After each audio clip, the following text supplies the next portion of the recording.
মেয়েটা ইম্যাচিওর, বেশি ইমোশনাল, পাগলামি করে সারাক্ষণ, জ্বালায় আপনাকে, তাই না? তাহলে শুনুন, immaturity is beauty, immaturity is innocent and loyalty, immature is feel fair and pure, immaturity is soul love care and cute. দুজনে সারাক্ষণ ম্যাচিওরদের মতো আচরণ করলে সেখানে ভালোবাসা থাকে না, সেখানে একটা আত্মসম্মানবোধ দুজনকে সামাজিক দায়বদ্ধতা থেকে বাধা দেয়।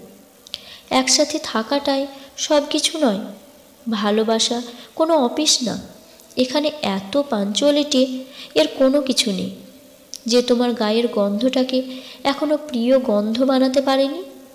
তুমি একদিন না থাকলে যে তোমার জন্য একবেলা মিস করে ঘুমাতে পারেনি, যেখানে পিছন থেকে চোখ ধরলে বুঝতে পারে না এটা কার হাত, সেখানে ম্যাচুরিটি দিয়ে তুমি কি করবে বলো?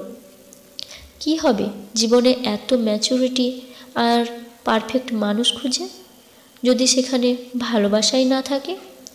যদি বছরের পর বছর একসাথে কাটানোর পরও নিজেদের একটা গল্পই না থাকে? যদি মনে করো তোমার মানুষটাকে পারফেক্ট আর অলরাউন্ড হতেই হবে, তাহলে তুমি জেনে রাখো, সে পারফেক্ট হলে তোমাকে নয়, তোমার থেকে আরও ভালো কাউকে ডিজার্ভ করবে। ভালোবাসার জন্য পারফেকশন এর দরকার পড়ে না, ভালোবাসতে গেলে সুন্দর একটা মনের মানুষের প্রয়োজন হয়।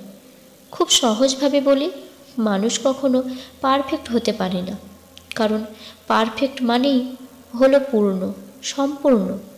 পারফেক্ট মানুষের কোনো কিছুরই প্রয়োজন হয় না। সুতরাং যে পারফেক্ট তার আপনাকেই দরকার নেই। আর মানুষ কখনো পারফেক্ট হয় না, নিজের মতো করে পারফেক্ট বানিয়ে নিতে হয়।